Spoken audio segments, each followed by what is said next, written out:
Hello, fellow followers. Welcome back to the Physical Media Show here on FanZcene Vids. With me, as always, tonight are my cohorts in physical media crime, Runner Blaze and Tom Connors. How you guys doing this evening? Doing the best I can. Glad to be here. Yes, I'm glad to have you here as always, Tom. And Runner will be here in a minute. But yes, so before we get into everything, thank you guys for hanging with us tonight, and we'll say hail to the chat. Let's see, who do we got here? Random Brad Creator sending us good vibes. I love that, man. Thank you very much. Tim Hayes, hell to you, Tim Hayes. Scribe Light says, good evening. Welcome, Scribe. Glad to have you here too. Who else do we got hanging out here? Style section, hell and all, let's go. Heck yeah, man. Heck yeah. Trevor, I hope I said your name. Maurer? I hope I said your name right, Trevor. If I didn't, I apologize. He says, hi, everybody. I think we all give thanks to the likes of Disney and reminding the general public that their lib cannot consider a replacement for physical media. That is true. That is true. And thank you for that there, Trevor. And Sean Stackhouse, good evening to you, buddy. Glad to see you here. Inverse Opinion, welcome as always. Dan Blackroyd, get up here. Finding Runner, we understand. We got to keep a track of him. He runs here, he runs there. Yes, as always, you know the rules here. And welcome, Cool Gamer. Glad to see you here too. And Tyrell72, hail to you. Ace Hanlon, hola to you as well. And Kitty Bear, good morning. Just welcome. Well, good morning to you. And I hope you enjoy our ramblings on physical media tonight, showcasing the goods because we got them. But Runner, are you back? Glad to have you here. I'm back. Glad to have you here. Guess who's back? Back again. Runner's back. Tell a friend. There you go. Yeah, there you go. Yes, time to get physical. Excuse me. What the fuck? Bro. What? He felt vigorous. That was sus as fuck. That was a joke. All right, though. Let's go over a few titles. We don't have a lot of titles that are, to cover that are coming out here recently. Looks like we're getting So I Married an Axe Murder on 4K is available coming soon. I believe in, what was that, June or July? And we're getting Rio Bravo and East of Eden from Warner Brothers on 4K. Night of the Demons Part 3 will be getting a Blu-ray release for the first time ever. So that you can finish your Night of the Demons collection because you'll be getting the first one on 4K from Scream Factory soon. And then the second one's been on a Blu-ray for a while. And finally, the third one, you complete the trilogy. And then we will also be getting Sisu's coming to 4K. You can pre-order that. Sisu, however you say that. I'm trying to think. Crawl might be getting a 4K. Sisu. Yeah. Crawl might be getting a 4K, which we just talked about not too long ago here on my channel. I brought it up. Didn't Crawl already have a 4K? It's never been released on 4K. It's only ever been on Blu-ray. The alligator movie? Crawl, Krull, Crawl. Sorry, not Crawl. Cruel. I thought you meant you said Crawl. Cruel. You didn't say cruel. You said crawl. Cruel. Whatever, man. Get with the times. Get hip with it. I was gonna say crawl, like the recent one of the alligator horror movies. Like that already got a 4K. What the fuck? It's Crawl. Okay, there you go. Might be getting a 4K. Porky's is getting a 4K rumored, but it will be a UK 4K from Arrow because, as Tom and I were talking about earlier on 4K for You with Valiant Renegade, that looks like Fox owns the North American rights to it, which Fox is now owned by Disney, so Disney's not going to let that out probably, and like another company owns the foreign rights. So that's how they're getting that over there in the UK for Porky's, because we know Disney doesn't want anybody to see Porky's ever, ever, ever. So we got that coming, and also finally, which because this is I think that's really bad, the biggest release there. And finally, I just found out today though that the movie The Last Horror Film, starring Joe Spinelli from Maniac and Carolyn Monroe, a new 4K transfer is coming, and on the 4K, Severin's going to put it out.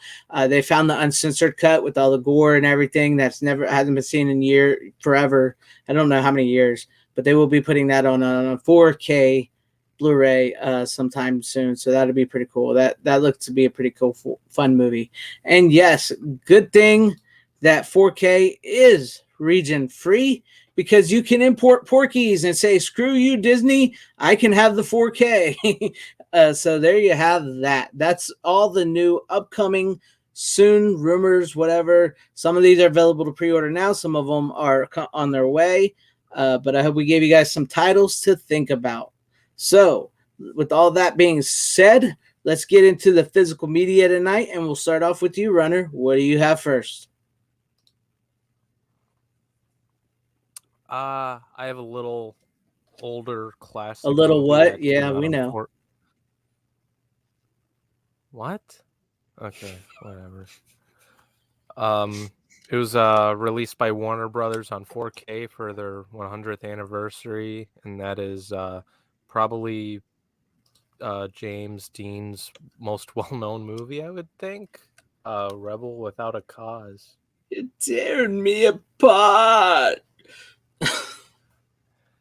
Yeah, this was a really good movie. I actually liked this a little bit more than Maltese Falcon, in my opinion. Really? I don't know. Nice. This one got my attention more than Maltese Falcon. I need to rewatch the Maltese Falcon. This one actually got my attention a little more for some reason. I don't know. But no, it's really good. It's a really good scan. Yeah. Nice. I love your descriptions of movies. Yes, it's a great. So it's good. It's good that the transfer looks good. This one isn't in black and white, It is in black and white, right? It's been a while. Rebel Without a Cause? Yeah, it's in black and white, right? No, color. It's color. Yeah. It's been a long freaking time since I've seen Rebel Without a Cause. I can't remember. Okay. Yeah, so I'm glad that it looks good. That was one I was wanting to pick up myself. That and a Maltese Falcon. I've been really wanting to get those. I mean, the Maltese Falcon's a pretty good transfer too, I'd say, for a black and white movie. Nice. Cool. But I'll tell you this, and there's probably a reason why this is there, but like the certain some of the transitions are not really 4K scans. On the James Dean movie? Yes. Rebel Without a Cause, okay. Yeah. It's just because the opticals is probably a second or third generation. Yeah. I mean, I knew there had to be a reason for it, but you'll notice it is kind of distracting a little bit, but overall, when it gets to the 4K parts to it, it's good. Cool. You mean the negative, not the... It's all in 4K. Oh yeah, the negative. Yeah. Tom knows a little more than I do. It's okay. I'm just correcting what you're saying, because otherwise it makes no sense. No, I get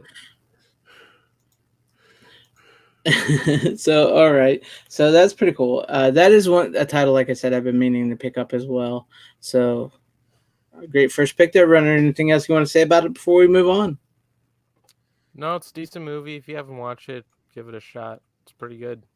I didn't get a chance to watch it yet, unfortunately. So. Oh, damn. Yeah, I didn't get a chance to watch much this last week. So, but it happens. Enjoyed it. Nice. Yeah, most of these movies that I'm showing off this week were ones I wanted to show yesterday, but we were talking about the Superman box set. Oh, yeah, that's right. Because you said you watched 8 of them. Yeah. Runner's a movie watching machine lately. I actually got a little watch this week myself, more than I usually do, but that was because it was my birthday, so I kind of got some movie watching in. Oh But yeah, happy belated birthday. thank you very much, Runner. Appreciate it. I forgot it was your birthday not too long ago. Yeah. It was a good one. Had a good one. That's good. Yeah. My nephew surprised me. He decorated up the house with horror movie stuff. So from 80s Oh, horror that's movie stuff. It was awesome. pretty cool. It was fun. Was it So like Freddy and Michael Myers yeah, and it was like a big old tapestry of all of them, and then like balloons with their images and cupcakes. It had Freddy, Jason, Michael, Leatherface on it, and it was really neat. And I got an Elm Street sign, the street sign, so that was pretty cool. Oh, that's So awesome. yeah, so it was pretty cool. Oh man, that's a hell of a birthday right there. Yeah, my nephew, he did it up. I basically raised a kid, so That's one hell of a nephew you got. yeah. So yes, there's that. So, but moving on from that, great first pick there, Runner. Tom, are you ready for your first pick of the night? Sure, why not? Okay. Unless you want to go first, because I only got 3. I don't know how many you guys got. We got 4 each. I can go first before you, since you got 3. Yeah, you might as well got each 4. Yeah, since we got one extra, I'll start off first with a movie I just did a review here on my channel about, and that is called At the Video Store. This is a brand new Blu-ray. It's a documentary about the people of the videos. It's like a love letter to the video store there. This just came out from it's on Vinegar Syndrome. It's a partner label, ETR. It's a brand new partner thing. The slipcover version is no longer available. I think the Blu-ray is still available, but I think it was down to like 300 units left. So I don't know if you guys want to get this. I would suggest it. This was a really great, fun documentary. It's only about an hour, 12 minutes. It's short and sweet. It features John Waters, Bill Haders, Gus Van Sant, and a slew of oddball people from that still run video stores, that work behind the video store counter, people who used to visit the video store. It's just like this really like love letter, bittersweet documentary to like these stores that like how we romanticize the video store. It like bad mouths a Blockbuster, because Blockbuster was actually a pretty shitty company that put a lot of mom and pop video stores out of business and stuff. And it takes you up to the demise of the video store and streaming coming in, and it's got these really neat little music interludes, like little short music videos before they get into a subject. That's pretty cool. And yeah, it was a pretty fun, nice video, and I like listening to them, and it was pretty cool to hear John Waters and Bill Hader. I really liked what they had to say, and then everybody in between the video stores. And I would love to visit some of these video stores that are still open. Like the 2 main prominent ones they feature are Scarecrow Video, which I can't remember where that's located, and Movie Madness, which is located in Portland, Oregon. It's like these really big video stores that's still left. There's like very few, and there's 2 left in Chicago there, Renner. I don't know where at, but there's only 2 left in Chicago there. So, and one of them is featured in this. The guy that owns it, he those stupid like, what are they, Gone posters? Like those movie posters where they're like really bad. Like, have you seen those? Like they're painted, like it'll be like the movie and it'll be a painting, and like it'll say The Burbs, and it's got like a guy holding a machine gun blowing away a zombie with like. You got to look up the posters, but anyways, he has like an art gallery of those posters and and it's his video store. So yeah, I would suggest, if you guys like this, if you like what I do on my channel and like the video store documentaries I made, this is very much similar to what I do, except this is more indie. It's like an indie film. You know what I mean? It's got the indie vibe to it, and it's almost put together sort of similar like how I put mine together. I'm just saying, if I could put mine on Blu-ray, it would be similar to this. But there you go. There's my first pick of the night, and I did do. You guys could check out my review I did of this. But yeah, this was a really fun one. I enjoyed this documentary. So check it out if you want to see a really good documentary on the video store. So there you have it. There's my first pick of the night. That's cool. I'll have to check. I'll check that out. Yeah. Wherever those stores are. Yeah, I can't remember where it's at in Chicago, but there's like 2 left, and his is actually might be down to 1 now. It might just be his left. I can't remember what it was called. For the life of me, I can't Okay. remember what it's called, but it's in Chicago. Sean, I Yeah. would go ahead. No, I was gonna say if you ever know the name, just like DM it to me and I'll look it up then. I will. I'll look in the thing, the credits, and I'll tell you. Yeah, because maybe it could even visit it if it's still around. Maybe it says on the back here. Does it say on the back here? No, it just says offbeat, bittersweet love letter here. All right, but I'll look it up for you and tell you. Cool. But yeah, Sean, I would check it out on Vinegar Syndrome. I think there's only like the last I checked, there was only like 300 copies, but you can usually get them on like diabolic.com. If they don't have there, sometimes they have them there. So check it out before it's gone. I think they only made like I want to say 1,000 of each, 1,000 with the slip and 1,000 without. So they went pretty quick. But Tom, if you're ready for your first pick of the night, let's go. Sure, why not? Sorry, I had to burp there. That's okay. I finally saw the original Italian Job. I've never seen it before with Michael Caine. Michael Caine. And it was all right. It's a very British film, a very, very British film. The humor is so British that a lot of it just kind of didn't really click with me. I mean, I could tell they were trying to do something humorous. Right. But the joke was being lost on me. Or it was just so... Try? Kind of that dry British kind of thing to where it's not even like a wordplay humor either. There's a lot of like weird kind of almost slapsticky kind of moments and stuff in it. I mean, it even has Benny Hill as one of the actors in it, if that tells you anything. I mean, it's not a bad movie overall, but it's all right. Mm-hmm. And the transfer looks pretty good. It's got a nice 5.1 surround sound mix on it. I didn't watch any of the special features, but they all look like they're from like either the early 2000s or mid 2000s here. 2009 is like the newer one, it looks like. But no, I thought it was all right. The weird thing is it literally ends on a cliffhanger. They were supposed to make a sequel to it, and it never happened.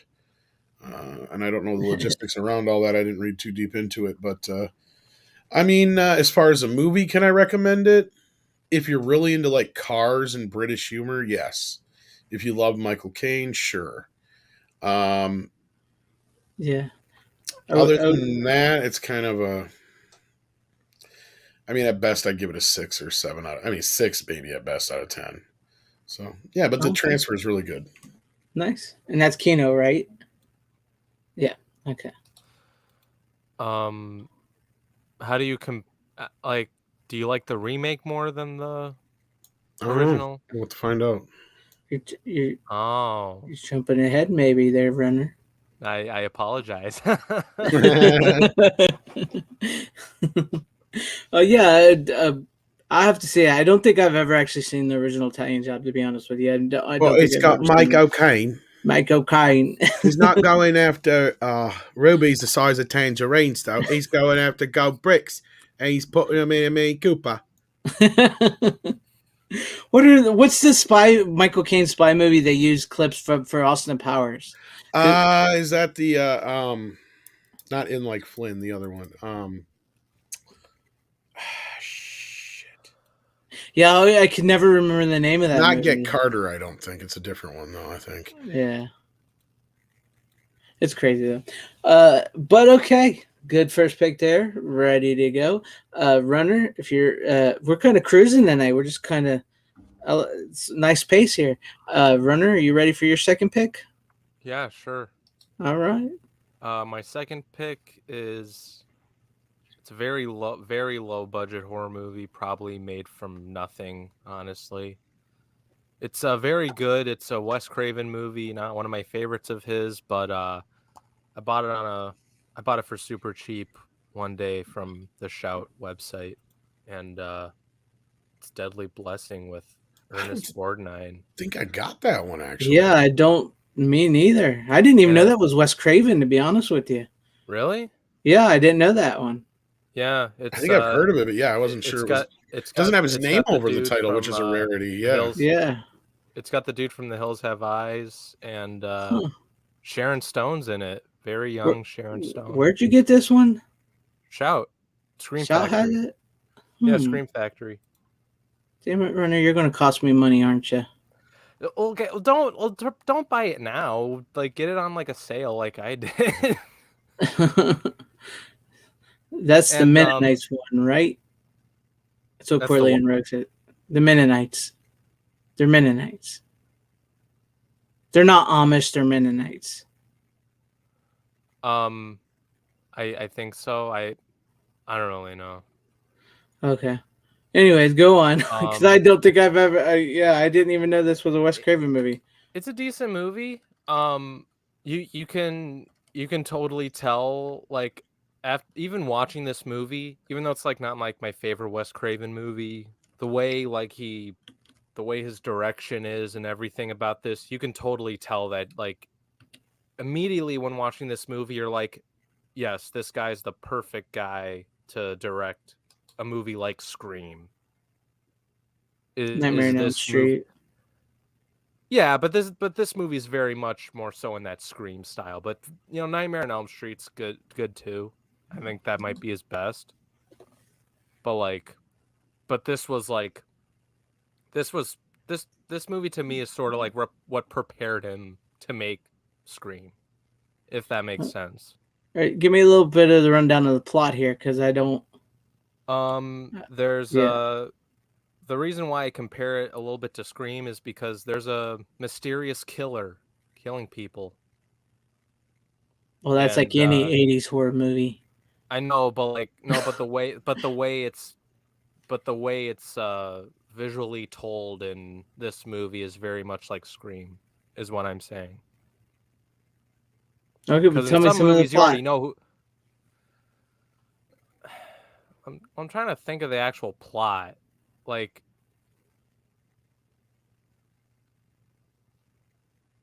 it's literally about this group of girls who, like, some of them get killed and some of them don't. Like, Sharon Stone's one of them. Some of them, like, get nightmares of creepy shit. Some people may think that this person's the kill. Like the movie does get you guessing here and there. Like the movie tries to get you to guess that I forget his name, but the villain in The Hills Have Eyes. Oh yeah, I know who you talked about. Yeah, they sort of try to trick you into thinking he's one of the killers, but he's not. Spoiler alert. That would have been a little too obvious. I know I'm dropping the ball. I can't explain.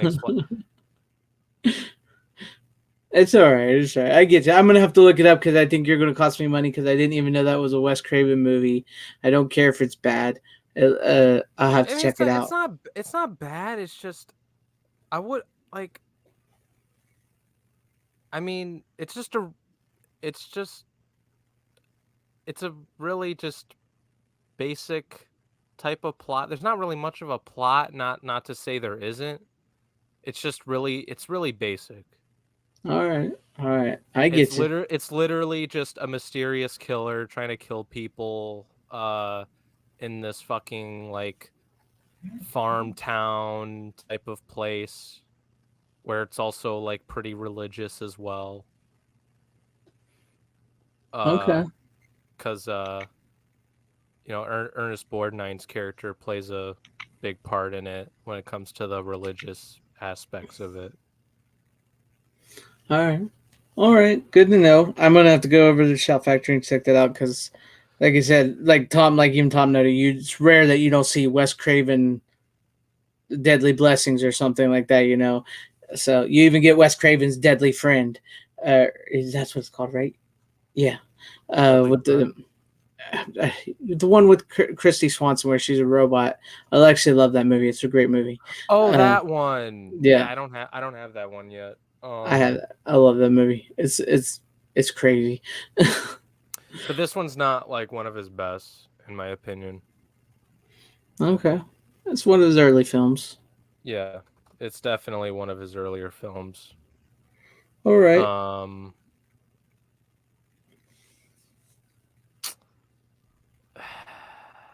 Okay. Well, we'll move I on. wish I could say more about the movie, but there's really not much to talk about it. I'm going to be honest. You're going to have to watch it for yourself. All right. It's a decent cast. I'm probably going to cost Greg money by saying this, even though maybe it'll help, maybe it won't. But there's titties and ass in it, if that helps. Well, of course, but Oh, now Greg wants to buy it. you had me at Wes Craven. You had me at Wes Craven, man. So, Okay. Yeah, yeah. I could tell. I could tell. So yeah, I'm gonna check that out. But okay, good first pick. I think we'll go to me, and then we'll do you, Tom, and then me and Runner will do two more. That way, we can, since you only have three and we have four. Is that sound like plan? All right. Yeah. Okay. I think however we can work it out, it don't matter to me. Yeah. I got two more left. That's all I know. Okay. So yeah, I'll go right now.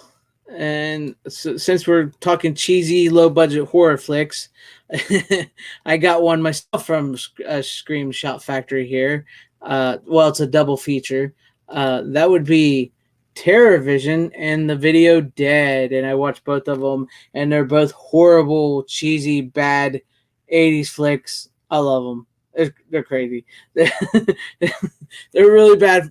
Honestly, they're really bad films, but they're just like, you can't turn your heads from them. They're so fun to watch. But Terror Vision here basically is it's about this family in the 80s. The parents are swingers. Their daughter's like a rock and roll girl, and their son wants to be a military guy. The grandpa is his hero, who's a military guy. They have this satellite dish, and this alien escapes through it into their house, and it keeps coming out of their TV and basically keeps eating them. It's crazy. It's a Charles Band or Empire flick before Full Moon, so it's a fun movie. It's crazy. The alien creature effect is great, but it's an ugly looking alien. The Video Dead is a zombie movie. This mysterious TV shows up at this house. It plays a movie like Night of the Living Dead, but then like the zombies actually come out of the TV and they kill a man. And the man they actually kill in the movie is the Greasy Strangler. It's just one of his first movies. The Greasy Strangler gets killed, and then he's still in the movie. He plays a zombie who comes out of the TV because they needed more people, so they called him back to come back to the movie because they needed more people to fill out the cast. So they just like, okay, even though we killed you off, we're just going to put makeup on you, and now you're a zombie. So he walks around, and then these young kids move into this house. And the zombies there, and it's really, really bad acting, really, really low budget, really crazy movie. But they're both fun. They're just both fun TV, like 80s. Like with Terror Vision, it's basically about the decadence and like MTV era satellite dish, all that type crazy color, bright colors. And with Video Dead, it was like a low budget shot on video type style movie, and it was just like, you could tell it was done super, super cheap with like as cheap as possible. But they're fun movies, and I was really glad to pick these up. And I'm always down for an Empire Trials Band movie. So it was a nice little set, and plus I get the DVD. This is one of the earlier sets, so I got the DVD and Blu-ray combo. I didn't even show that. So yeah. So. I have it. I haven't watched it in forever. I've seen them both years and years ago. Oh, that's weird how they... Oh, this is the DVD one. I'm not sure. One's DVD, one's Blu-ray. I'm not sure if I have a DVD in mine. I'm trying to remember. Pretty sure I have that. Otherwise, I would think they would be the same. Yeah, I would think so. I mean, because it's still one of the earlier ones. Yeah. I hadn't seen them in a long time. Actually, never seen Video Dead, but I hadn't seen them in a long time, so I got it and I watched it. They're fun movies. They're definitely fun, cheesy, bad 80s flicks that I think everybody should at least see once. I mean, they're crazy. But it was pretty fun to find out that the Greasy Strangler is in the Video Dead. He's the guy that gets killed in the very beginning, and then he comes back as a zombie. So that was pretty funny. So yeah, that was my second pick of the night. Check them out. So Tom, will go to you, and then me and Runner will do two more, and then we'll finish it all off normal. All right. Well, to answer Runner's question, do I like the remake of Italian Job better? Well, I hate pissing off random Brad creator, but yes. Sadly, this is for his case anyway, in my opinion, I guess, not sadly. As far as my opinion goes, this is the better of the two films. this is what good remakes are. It's where they take an idea and you expand upon it or do something more modern with it, and it actually works in a modern context without really doing anything to take away from the original. At the same time, and of course, I got the nice steelbook set Nice. here. Nice. Let's see what it looks like there. Sweet. So yeah, and the presentation wise, it looks pretty good. For some reason, the first few minutes are really kind of lowish quality, kind of like what Runner was talking about earlier. When you get to certain transitions and stuff like that, it seems to come from a second, third generation dupe or whatever. But then once you get past the opening scene, it looks fine. It looks great. So yeah, overall, I thought it was a decent presentation. Sounded good. I hadn't seen the movie since it first came out, and I was surprised how much I enjoyed it again, seeing it after all these years. I haven't seen that one in a long time either, but I remember enjoying it myself when it came out. I didn't think it was too bad. There's like 2 CGI shots that are really bad in it, but like other than that, like yeah, when the body comes floating up at the beginning of Donald Sutherland, looks really bad, and when the car goes in the water and stuff there. And yeah, I can't remember the other shot, but other than that, it looks pretty good. So yeah. Okay, that's nice. And I do think there is like a single version coming, or is at least out. I'm not quite sure yet, but I thought I saw it somewhere. With a single 4K?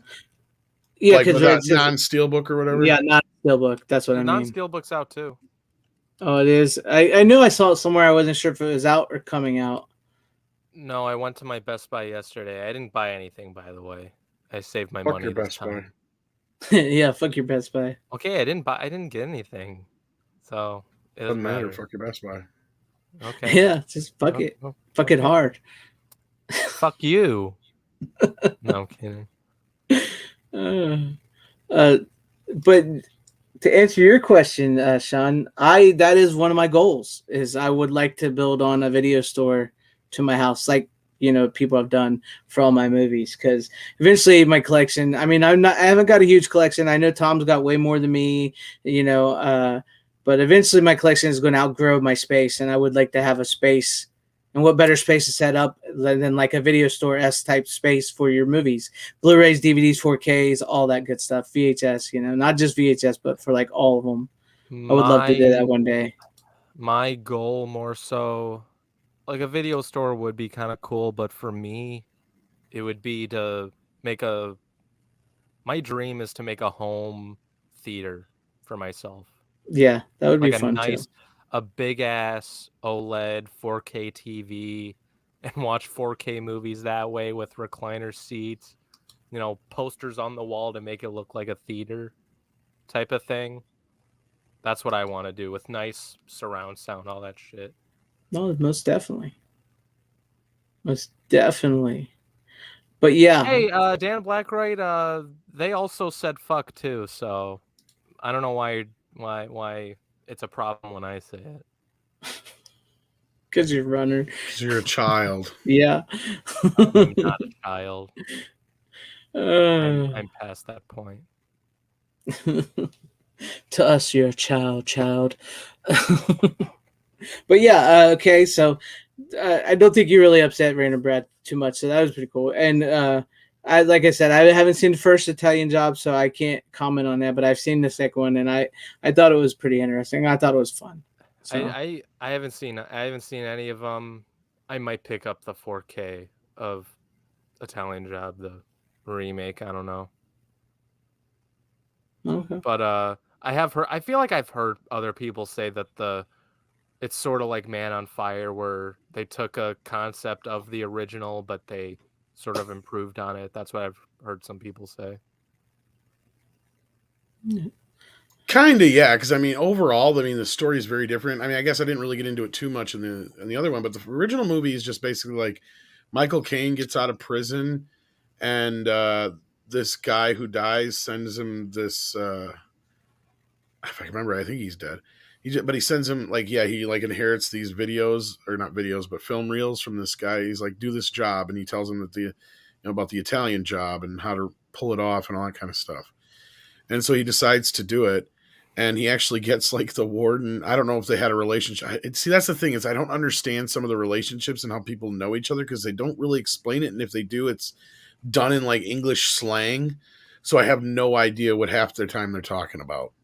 And you kind of get the grasp of the ideas of what's happening. But anyway, so he goes to do this job where he gets support from like people like the old warden and stuff, because it's supposed to be like, you know, for the better of the British government. It's just weird. But then they go to Italy, and they give him a bunch of like fucking cars and everything they need to pull this off. And I mean, there's some humorous moments in it, but again, and then this is nothing to do with anybody who likes the original better. You know, I totally understand for somebody who would, but it's just not my style. Just not my thing. I don't see myself watching it ever again necessarily, outside of research purposes if I had to. Like the remake though, I get it. It's really kind of straightforward action caper flick, and it works. Like the only thing that's really the same is just kind of the idea and a couple of character names. Other than that, and they use a traffic jam. Other than that, it's really not much of the same movie. That's the only thing that keeps it kind of in the same vein. And of course, the Mini Coopers and the interesting, like they do it differently in the other movie, but how they get away, they use the Mini Coopers and because they're small, like that kind of an element. But it's kind of like The Fly, you know, in a way, like, you know, where like you're really just taking the concept, and then from there you're just, yeah, the basic ideas of what happened, but you're really doing your own version at the end of the day. I get you. Yeah. That makes sense. Nice compare and contrast. Nice. And Random Brad says he has plenty of palmy mates, so I assume that's Palmy mates. Palmy mates. That's cool. Yeah, I guess, you know, there might be a little something lost in translation to us here in the U.S. and to those in like. Yeah. Well, and I did notice like the fun bits, like Corleone brings up the early computer hacking, which I mean, they do a good job of explaining like how the heist works and stuff like that. But everything else, as far as like character relationships, why certain people are doing certain things, why they aren't in other cases, and why like he would work for the warden or work with the warden that he just got out of prison, never really made sense to me. I don't know if I missed something. But like, yeah, and then you have like the bad guys in the remake are basically the Italian mafia. So like, so then like in the remake, with it being Edward Norton, it being more personal, you know, with the father son or father, you know, adopted kind of son thing with Marky Mark, with Donald Sutherland and him actually having a daughter, that kind of whole triangle kind of thing works, especially with Edward Norton and how his character is just a slimy greaseball. You know, he plays bad guys so well. Yeah. So like it just, to me, it works on a level of a film that's got rewatchability over and over again. Now, as far as the merit of the original film, I know it was a success. It's sad that they never got to make the sequel. Maybe that would have helped the movie down the line, as far as like you get this idea of this wacky group of guys and who kind of pull off these capers, I guess would have been the gimmick, I suppose. But the first Fast and Furious series. Kind of like, I mean, it's got that kind of a thing to it where you got to get your team together, and then you test your this and you test your that and come up with the best idea of how to pull it off and blah blah blah blah blah. I mean, that part's all there, but really that's all it really lists from the original and the remake is just the elements of ideas. Otherwise, it's completely its own thing, really, at the end of the day. All right, I feel you, man. Alrighty then, Runner, let's go to you. Let's see what you got for your. Honestly, if it wasn't for the Mini Coopers, I wouldn't even consider the remake a remake. I get you. Yeah, I mean that's like the big thing, huh? Like, really, you could just called it something else. Yeah. Go on, Runner. What you got? My next movie is one of the movies I bought in the Criterion sale, the 30% off thing that's going on right now. And I know Tom showed this one like probably like a month or two ago, and that's The Adventures of Baron Munchausen. Oh, what'd you think? I had fun with it. It's pretty good. It's got a good cast.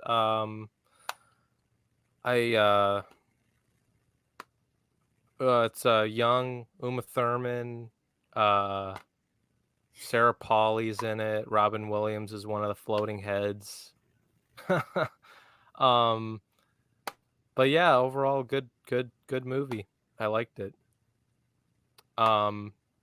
I'm not like too big into like British type humor, but this one was actually really fun And it to is watch. Terry Gilliam, right? It is Terry Gilliam, yeah. Yeah, it's Terry Gilliam. I mean, can't go wrong there. Yeah. I don't know if I've seen any of his other films, to be honest with you. I need to get into that. Okay. Hey, So Runner pulling out the classics tonight. So I can't speak on Terry Gilliam. Okay. I get you, man. I get you. Because I still I want to watch Time Bandits and what was that movie that he did with Johnny Depp? Oh, with the imaginary Dr. Parnassus, is that what it is? No. Arrow's releasing it on 4K in the UK. Last something La Mancha or whatever. Oh yeah, yeah.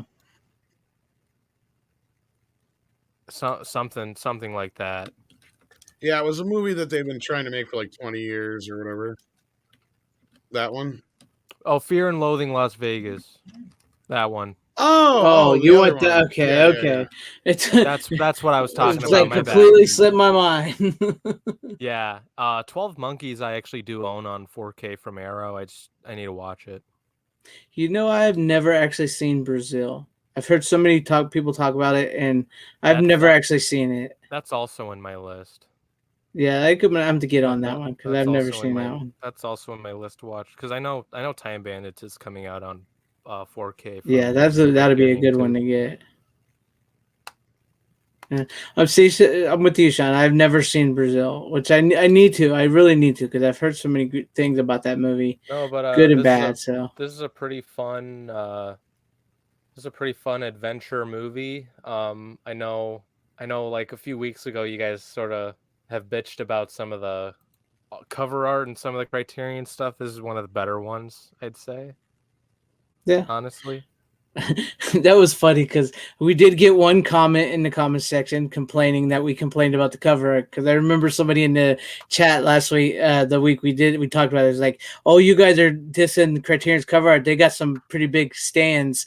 And then lo and behold, I get a comment, and the comment guy can't even spell, and he's "Oh yeah, didn't he say?" He was talking about, wasn't he talking about a specific movie though? He was talking about a Criterion cover. I can't remember which one. I just was laughing at it. Okay, because I don't remember it either, but whatever it is, like I can just look it up to see if the cover art's even that good. Because most of it is not good. I'm gonna be honest. Yeah, most of Criterion's covers are pretty basic bitches. So yeah, I know. Yeah. Sorry, Criterion fans. It's just they're not the greatest covers in the world. No, the movies are great. I mean, that's why they're Criterion. Yeah, but some of the covers are just not the best. Yeah, I mean the Shaft cover is not that bad. I actually like that one. Yeah. The Shaft 4K. Yeah, the Shaft one's not too bad. I know the After Hours ones, like we talked about, looks really good. So I'm looking forward to getting After Hours. Oh yeah, After Hours, that one looked pretty good. But some of the other ones are like just like screenshots of like a screenshot of the movie. You know what I mean? Mm-hmm. Like that's what most of them are. Like the Malcolm X one that they came out. It's just like a picture of Denzel Washington, and that's it. Yeah, it's not the poster art or any of that. Hey, yeah. But that's good first pick. First pick. It's not even your first pick. That's your third pick. Yeah, third pick. Yeah. Okay. And I didn't know that Uma Thurman had some big melons. It shows in this one. It shows. Look at you, you little perv. Oh, fuck off! You would do the same. All right, good pick there, man. So, did you see Brian Bart's comment?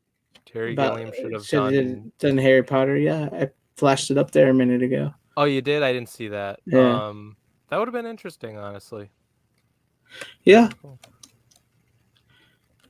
But things are weird, and things happen differently. So sadly, sometimes it doesn't go in the favor you want, unfortunately. Alrighty then. So I guess we'll go to me. Let's see. How do I want to do this? Because Tom's got one left. I got two. You got one.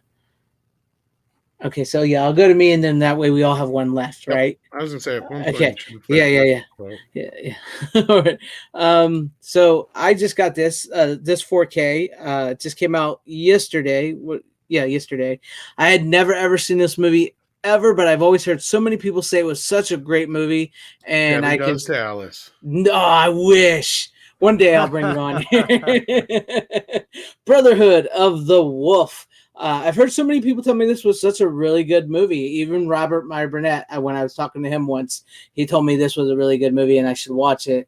And I'm so glad I did because I had never seen it, and I'm glad because I just got the 4K. Just came out from Scream Factory. This is a great movie. It's a really great movie. It's a French movie, but it's basically it's these two guys that are called into this French Providence.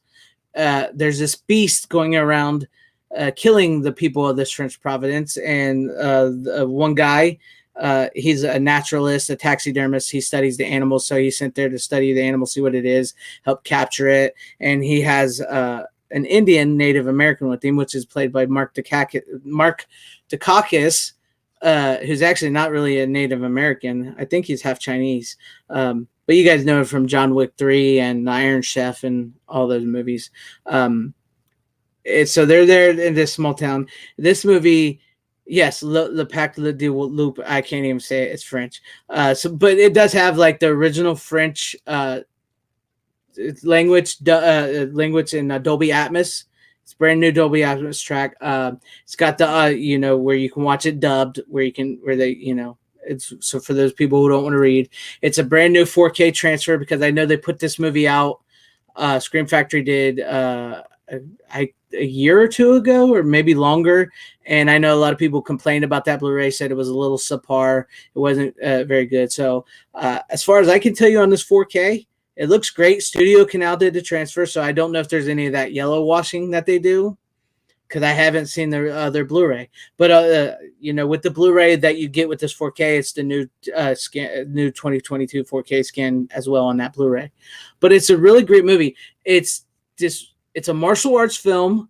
It's a creature feature. It's a thriller, a political thriller. It's a horror movie, all rolled into one. And it is truly badass film. And the only thing I really have a complaint about is that I was a little disappointed on the reveal of the beast. The reveal of the beast kind of let me down, but once you know the full extent of the story, you realize why the beast actually isn't as important as you think it is. And they use it's the beast is CGI, and the CGI does not hold up on the 4K. The 4K looks beautiful. The whole movie, I mean, it's amazing 4K transfer. The greens, the reds, it all pops. It's all done naturally. But when they do use the CGI, which is not a whole lot, but when they do use the CGI did not hold up. It smears a bit, and it's not very good CGI. But the movie itself is a great movie. And yes, Monica Bellucci is in it, and she is smoking hot. And there's this really great. Oh, of course. Yeah, this is for you, Runner. There's this really great transition where she's laying there buck naked, right? And she's asked the one guy to draw her. She's laying there buck naked, and the camera goes from her legs up to her stomach onto her breast, and then her breast transitions into snow-covered mountains. It's like this really great transition. I loved it. It was amazing. It's beautiful. Man, you seem to have really liked that. I did. I liked this movie. I didn't think I would like this movie. I know what you're talking about. I didn't think I would like this movie. Yeah. And there was times when I was watching, I was like, I don't know if I'm going to get into this. And then by the time the movie was over, I was like, this movie was really, really good. So I thank you, Robert Meyer Burnett, and everybody that recommended this to me because it's a fun movie. It's bonkers. It's crazy. The only other problem I would say, it's a 2.5 hour long movie. So it's a little bit long. But yeah. thank you for everybody that recommended this. This is great. The 4K is out now. If you're not happy with the Blu-ray you got before, I recommend the upgrade. I do recommend the upgrade. And this has been this has been released already in 4K in the UK and all that ahead of this release here in America because Studio Canal did the transfer.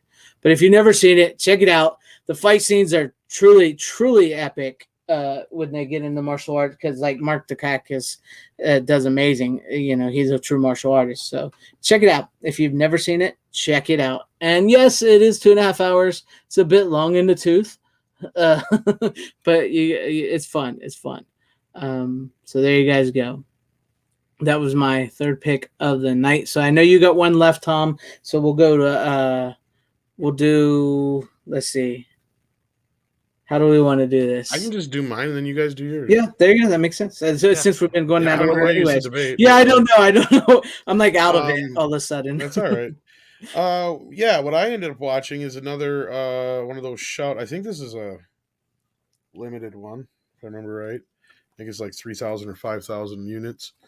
It's a Roger Corman classic. Oh. And it's supposed to be a remake of this movie called Naked Paradise, but I'm not sure how much of it's really a remake. Because the movie itself, Demon of Paradise, is more like Jaws meets The Creature from the Black Lagoon. It was made in 1987. Looks like it was shot in 1967 or 77 with music from 1967. Can't like library music basically. The outfit is horrible for 87. It was, I could tell right away it's supposed to be taking place in Hawaii. Within the first 2 minutes I'm like, this has got to be like the Philippines or something like that because there's no way this is Hawaii. Sure as shit it's the Philippines. Yeah. So it's basically like one of those Italian movies where they shoot them there, dub them over over here. Yeah. It's cheesy. It's not even 90 minutes long and it feels long. And it's not like you don't see the monster really till about 30 minutes in, but then once they show the monster, they probably show too much because it really looks like a monster out of like a Godzilla movie, like a dude in a unit costume. Like it's pretty bad. I mean, there's just some nice boobs in it from here and there. Yeah. The plot is very Jaws-ish in a sense that you have like this struggling resort on this Hawaiian island, and this monster shows up, and at the same time you got this weird subplot. Or actually, it's kind of more like the weird main plot, and then it becomes the subplot when the other plot becomes the main subplot becomes a main. It's really weird because you got these like guys who are running guns and dynamite and shit on the island, and they're waiting for their connection to show up, and a lot of people die. Yeah, they keep trying to shut down the island, but this lady who has this resort is trying to not only keep her resort open, but bring new customers to it, of course, which of course new customers means more for the monster to eat. And for the first part of the movie, they're just trying to prove the monster's real. And of course, you've got this ecologist or whatever she is, or lady who knows all this shit about everything. And of course, she wants to study the creature and shit. I wish it's one of those movies where it's not bad enough to be so bad it's good, and it's not good enough to be a good movie. It just feels very lazy, and the effects are nothing really one way or they're like, there's nothing really fun here. It's just one of them Roger Corman movies where he's just kind of capitalize off some of the other stuff he did or something. I'm not sure what they were going for here. Like I said, it feels like a very kind of, and only Creature of the Black Lagoon in a sense of kind of what the creature looks like, I guess. Now people can stop calling it a family-friendly humanoids from the deep. I guess I didn't know people called it that, but neither did I. I mean, that's the only thing is like, it doesn't really have anything in common so much with Creature from the Black Lagoons. A little bit with that story, I guess, because I think it's implied in the beginning that the creature gets awakened by those guys dynamiting fish or whatever. I don't know. It wasn't very good. I don't know if I can really recommend it. The scan isn't even that great, even though it's supposed to be a brand new 2K scan of the negative. It doesn't look that good. There's a lot of digital artifacting in it. For shelf, I'm not really impressed. Right. I'm glad I didn't pick that up because I was thinking not to because I saw it and I knew it was Roger Corman and I like his stuff, but that one never really interested me. So I I think don't know you if you'd can. like it or not either. Yeah, I To be don't think honest I with would. you. Yeah, I don't think I'll pick that one up. Feels like a couple people in their backyard making a movie with a really crappy costume, but they actually have some talent, and it's kind of a story, but there's a lot of padding in it, like Right. a shit ton of just like walking from here to there, not really talking, and then there's like really bad ancillary dialogue, like people are introducing themselves to each other, and then you'll cut right into like a, what are you talking about? The creature's real. Like I'm like, what the fuck? Like, and some really bad ADR. Like it's like they don't even match up real well. And it's not like they're talking another language or anything. It's just they didn't even bother to try to sync up with the other actors, because a lot of times the ADR is involved just because there is other obvious noise, and then there's some really bad audio editing in some bits, but it's not quite bad enough to like be like, it's not like Red Letter Media level, like Yeah, Best of the Worst at all. they It's wouldn't not. sit there and rip it. No, there's nothing in it that really. It's so just kind of mid level on everything. There's no like really really horrible over the top bad acting, but you clearly have a lot of Filipino people playing Hawaiian. Mm. And then the American / whatever actors that are in it. There's like 3-4 of them or whatever. I don't know. Nobody of any note is in it at all. Like there's not even like a weird cameo from some semi-star in it. So that's probably why it's one of those Roger Corman movies I never really heard of. I mean, I vaguely remember the cover. That's kind of why I got it. Mm-hmm. Okay, I'll check it out. And it's got a monster in it, and I like rubber monsters. But it's really in that low ass level of really bad Jaws ripoffs at the end of the day. Just Mm. because of the whole idea of this resort dealing with this monster. Like I said, it's very much that. So, yeah. Yeah. Well, I think you sold me on not to pick that one up because I saw that there and I was thinking about it, but I thought this one doesn't interest me too much. So yeah, I think I'll pass on that. Like you said, you and I usually are on the same wavelength on certain things like that. So Well, yeah. and that's the thing. Tim was talking about the negative doesn't always help. Well, it's not the negative's fault. It's something in the processing of how they scanned it. Right? Like as new as this scan is, regardless of, I've seen a lot better 2K scans than this. Yeah. Like it's just something is like, it's almost like they got really low bit rate or something like that, because like when there's a lot of like splashing and stuff going on, sometimes it got really not really bad, but you could see some of the digital artifacting. I'm just like, yeah, I shouldn't be seeing that. That's not supposed to be there. It almost feels like they say it's a scan from the negative, but it looks like it's more like an inner positive. Mm. That's the weird thing. So I'm not calling them liars, but it just really doesn't seem to have the quality of what a negative would have. And the scan does not seem to be top notch, even for a 2K scan. I know 2K ain't much, but I mean, Yeah. yeah, maybe I'm getting a little too used to 4K scans down converted to 2K. Possibly. I don't know, but it didn't sound like a very good movie to begin with. So, and I'm a Roger Corman fan. So, but personally, I like his stripper movies that he makes. Yeah, and I mean it's low quality film. It's still film at the end of the day, though, 35 millimeter and all that Yeah. business. But I'm not gonna lie, the few stripper movies that Roger Corman has made, or at least ones that he produced anyway, those are pretty good. They're pretty fun to watch. Yeah. But yeah, okay. I don't think I'm gonna pick that one up, Tom. But that's interesting movie there. So thanks for letting us know on that. Any final words before we move on to Runner? Me? Roy? not really. There's no special features whatsoever. I don't even think there's a trailer. Oh, I guess there is a trailer. I take that back. Well, they gave you more than they give you on Flashback, and Flashback Yeah. is a better movie. I wish they would have put something on there. Yeah. Yeah. All right. Runner, what's your final pick of the night here? My final pick of the night is a movie I've been meaning to watch for a few years now, and I'm glad I did watch it. I've been wanting to watch it for a long ass time, and It is a Martin Scorsese classic, and I picked it up on the Criterion sale, and that is Raging Bull. Or Raging Bull. It's a good movie. Really, really good movie. It's got a great cast. I it's just, I don't know, like the way it was shot, like the direction, everything. It's fucking great. Yeah. Explain the plot. Yeah, I thought it was pretty good. Yeah, Not it's his not yeah, bad. best, but I mean, I don't think it's his best either, but it's.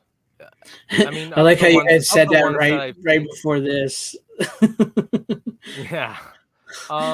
It's not his best film, but it's definitely a good one.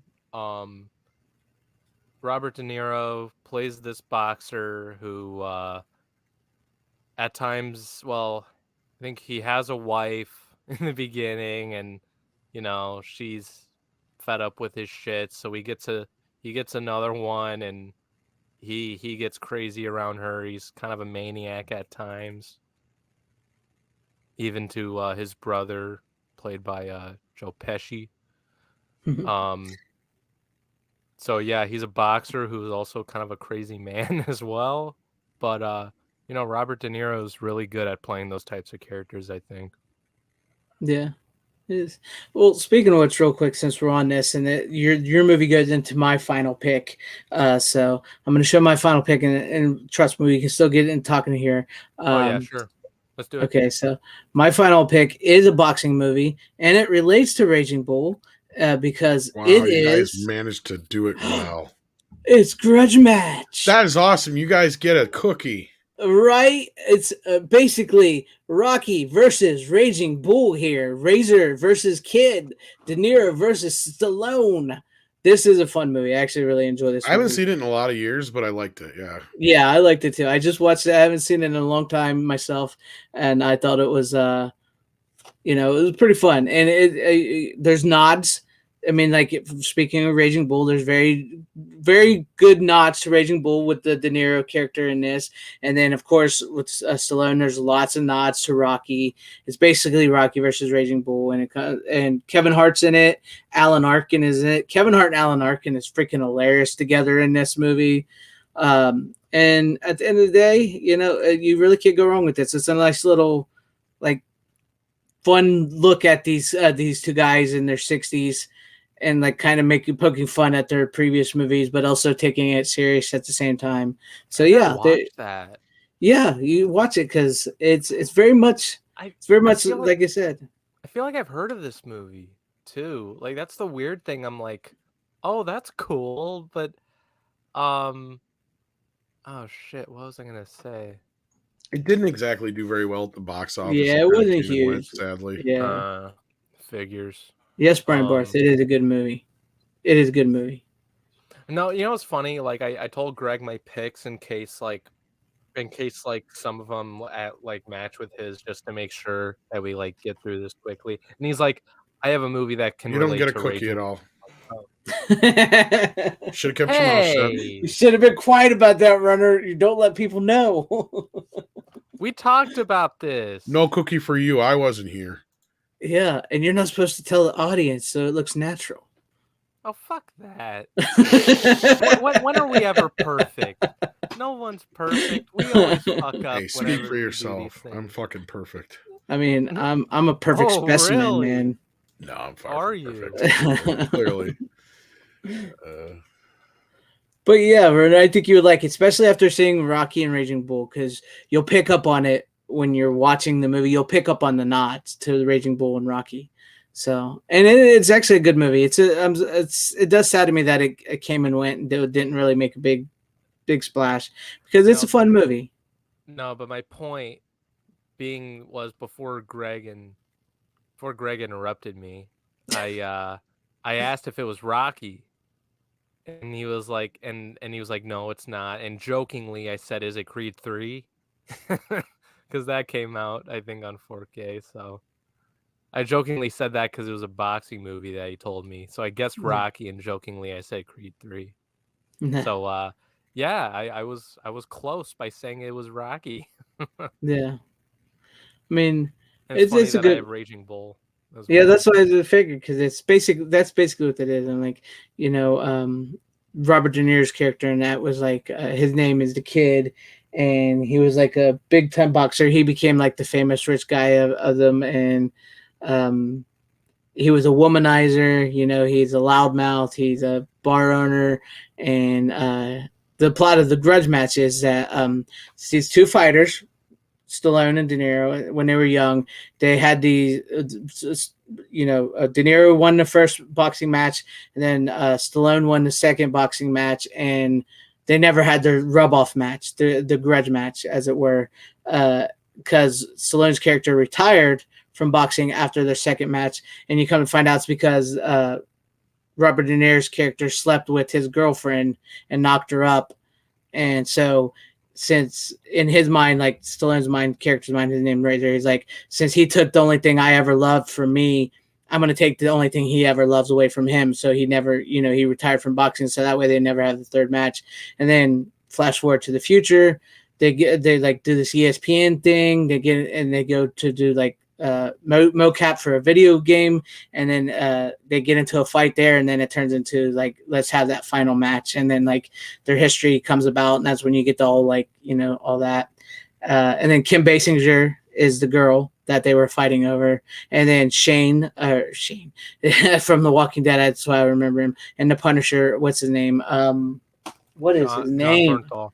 John John Bernthal Bernthal. he's Robert De Niro, he plays Robert De Niro's son that he had with Stallone's girlfriend, and so it works together. It's a nice little companion piece. Seriously, watch Raging Bull, watch Rocky, then you watch that, and they all kind of flow together. It's a nice little go with the grudge match though being a comedy. Aren't Rocky and Raging Bull produced by the same producer? I don't know, are they? I forget his name. He's the guy that Irwin Winkler or yeah. yeah. Well, and of course, yeah. There's because of Rocky, Raging Bull ended up getting made. There's a lot of reasons behind the two. There's big connections between the two. Yeah. Yeah. So like, grudge match is kind of a no-brainer. Yeah. Yeah. I just find that kind of funny because I didn't know it was produced by him until I watched the movie and his name was in the credits. I'm like, oh, that's the Rocky director. Or not Rocky director, the fucking Rocky producer. Yeah, thank you. Well, there you go. Yeah, but I kind of cut you off on a little bit talking about Raging Bull. So if you want to talk a little more about Raging Bull, go ahead. No, I mean, there's really not much to say other than what I just said. It's about a character who's very fucking crazy, but is a hell of a boxer, and it's a great cast: Joe Pesci, Robert De Niro. I think the movie really works in that black and white. Oh yeah, that. And the only time you really see it in color are the Super 8 wedding shots. If you remember. Yeah. It's a good movie. I haven't seen that one in a while too, so I need to watch that one. That was an interesting decision to have that bit in color, but the rest of it in black and white. I do really like the black and white. I think it looks good, and the transfer does. I can see why people say it's like their favorite 4K black and white transfer. Oh, cool. I have to get the Criterion one. I have to get that, check that out, see what the 4K that looks like. But yeah, it looks really good. Now you need, seriously, you watch grudge match and you tell me what you think after watching them, because you've watched the Rockies, you watched that, so check it out. Okay. It's fun, and there's a great little after credit scene. It doesn't spoil the movie here for you, but it's great because like Kevin Hart is the promoter. He's promoting the fight, and then in the after credits, like mid credit scenes, I should say, it's him and he's talking to Mike Tyson and Evander Holyfield, trying to get them to go back in the ring together for one final grudge match, and it's pretty funny. But yeah, it's great. It's a great little thing, and I think you'll be surprised about who wins and what it comes down to. And the you could tell this like in the beginning, they basically superimpose. It's that technique where they make them look young, you know, the de aging technique in early stages because they put their like De Niro's face and Stallone's face on two younger guys to make it look like it's him, and it does really look like it's De Niro as Raging Bull, and then Rocky before you got like really big. So yeah, and then Kim Basinger though she got lucky; she didn't have to do that. Her daughter just played her as young, and then Oh, no shit. yeah, because her daughter looked sort of just like her when she was younger, so in her 20s. So then when it flash forwards to the 2020s, whatever 2016, 2015, whatever the year this was, it's just Kim Basinger. She didn't have to CGI her face on somebody else's body. So yeah, but That's it's a funny. fun movie. Yeah, it's a fun movie. It's great, and I think you'll enjoy it. You know, because it's nice to see like as like Raging Bull as serious as a movie that is, and how Rocky, at least the first couple Rockies were pretty serious movies, and then come together for this comedy type thing. It really plays well, so I Okay, think you'll enjoy it. I will have one minor complaint. It has to do with one of the problems with some of the Criterion covers. Um, on this back, you know how like you try to look at the side on your case to see like which movie's which. You can barely tell that it says Raging Bull. Oh yeah, Yeah, if I had to vote somebody for like worst covers, it would probably be definitely, Criterion. definitely. Which Yeah, is really I mean, sad considering they're I supposed to mean, be I don't, so fucking I don't, I fancy and don't, they I don't charge too mind much. I don't mind this shot of De Niro. Like, I think that's a Well, pretty it's the good rare shot. poster art, I believe, from what I can Yeah, recall. I think that's the but poster like, art. in like my shelf, when I like look at all the titles, like I could clearly see which one's which, but I could barely tell that this says Raging Bull because of the color font. It's good. It's gonna be interesting to see if we get another comment in the comment section about So, Criterion here. oh yeah, and you can, another problem is you could barely read the fucking back because of the same Look how color small font. printed that is too. It's small, it's Oh super my small. god, yeah, small printed, you know, a darker, it's like a darker font. It's like, why can't you just make it a little lighter? Like that would have been great. It's fun. Like that would have been nice. Would have been, yeah. But that was a good pick, Runner. A nice Raging Bull. So, um, it will be interesting. It's surprisingly, I had I had never really experienced it before, to be honest with you. But I had been getting some like really hate comments in my videos, I some of I my was just videos. I was gonna say, I can imagine someone comment on this video later being like, where we get fucking glasses or some shit. Like I just imagine some idiot saying that. It's like, no, like it's like you're dumb. Uh, but I guess that's it. We kind of went through this episode pretty quickly tonight, didn't we? We didn't. We didn't go 3 hours. I can't believe it. Yeah, I didn't get much watch this week. I mean, I did watch like some movies on streaming, like Air and Life, a Michael J. Fox movie, but Oh, what did you think of Air? I liked it a lot. It's not as good as Tetris, but it's up there. It's really really good. Probably the second best movie of the year. I rewatched Air with my family last week Cool. when it came up on Amazon. Yeah, that's I why I watched it. Yeah. I really liked it the second time around too. It's very very good. I really want to see the Michael J. Fox movie still. I want to see that. It was pretty good. It's a very different. It's like a documentary slash movie. Mm. Um, but you kind of almost have to see it to understand what I get at. But the way they blend, like just interviews with him, with actors playing the different roles, but you don't actually see their faces, and then that cuts with like his other footage of him in films and home video footage and stuff like that. It's just really an interesting way of how they did it. And I mean, I read his book about shit almost 20 years ago now. when he first, kind of retired. So Hmm. like up to that point, like I knew a lot about his life, but after that, I haven't really been able to. He hasn't been real public with a lot of stuff except for here and there when he does interviews. So Right. it was really interesting to see like what his life has been since. And, of course, it's crushing and sad, but Hmm. at the same time, it's you still get to laugh and love Michael, and you see he's still the same guy he's always been. He's just you know dealing with this daily, and you got it's hard, it's so tough to imagine. I can't even imagine the struggle he goes through. Um, and the documentary isn't set up like this oh poor him kind of thing either, but you can't help but just feel for him because he's Michael J. Fox. I mean, Yeah. everybody loved Michael J. Fox. We grew up with him, man. He was Right. like, Yeah. he was on our TV. He was in our movies. So yeah, I just remember I feel for him big time. But I want to see it. I want to see it. Yeah. Again, you got to kind of be prepared for some of it because it does really kind of show you probably the most real we've ever in raw we've ever gotten to see Michael in his life. Um, but yeah, it's really good. Yeah. All right. That's cool.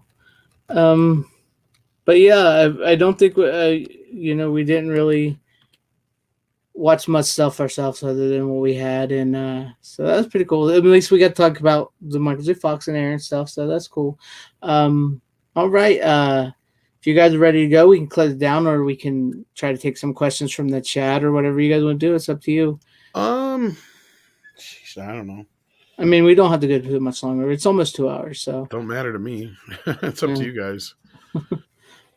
All right. Well, if you got any questions in the chat that you want to ask us real quick before we close it down, let us know. If not, we will see you guys next weekend or next week. I was looking at Tim, not Tim Hayes, the other Tim Morrell. Morrell. Yeah, he talked about the Val Kilmer documentary. That is a good doc, by the way, on Amazon Prime. But you know what? You know what else is on Amazon Prime here? This is for you, Tim. Tim himself has a movie he directed on Amazon Prime right now. So check it out. It's a what was the name of it again, Tim? I'm sorry, I can never remember it. Look Into the Fire, I believe it's called. That's cool. Yeah, so he directed it. He's a filmmaker. He's an independent filmmaker. So check it out, guys. That's right. Yeah. And I know. Didn't Tom bring out The Longest Yard yesterday on 4K? Last Wednesday, yeah. Last time, yeah. Yeah. I did watch it recently. I thought It's it was a good movie. Oh, so what'd you think? I thought it was good. Nice. I'll if you want like my honest opinion though, I think it's pretty slow in the beginning, but it really picks up when they play football. In all honesty, that's where the fun really begins. But overall, it's a good movie. Nice. I really like it. Now you got to watch the remake and see what you think. I bet he'll like the remake better. Watch. Oh, I guarantee it. I guarantee it because it's for his like generation.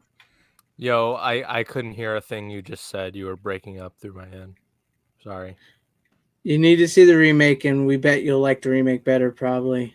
God, I hate it when you assume that shit. It's for your generation. I understand that, and I do like Adam Sandler movies, at least some of them. I mean, I haven't watched that one yet, but I don't know if I'll watch it anytime soon, to be honest with you. Makes sense. All right. Good night, Brian Barth. But thank you guys for hanging with us, everybody in the chat, everybody out there walking, that is watching. Sorry, I'm losing my words.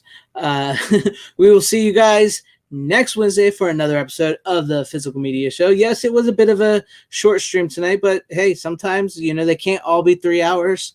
I'm sure we'll get on another one night where we just start talking about movies. So, but thank you all seriously to everybody in the chat that was watching, everybody watching at home. I appreciate you guys. Thank you so very much. Make sure you check out Runner's channel, which I don't think he's put anything new up in a very long time. Make sure you check. Yeah, make sure you check out Tom's channels: Midnight's Edge After Dark, Midnight's Edge Radio. Check out Tim Morell's movie Look Into the Fire, and check out Steven Deleted Scenes channel. As well too. He's a mod extraordinaire, and he's a great guy, so check out his channel as well too. Now, thank you guys all for being here. You don't have to go home, but you can't stay here. How you doing? Bitches leave.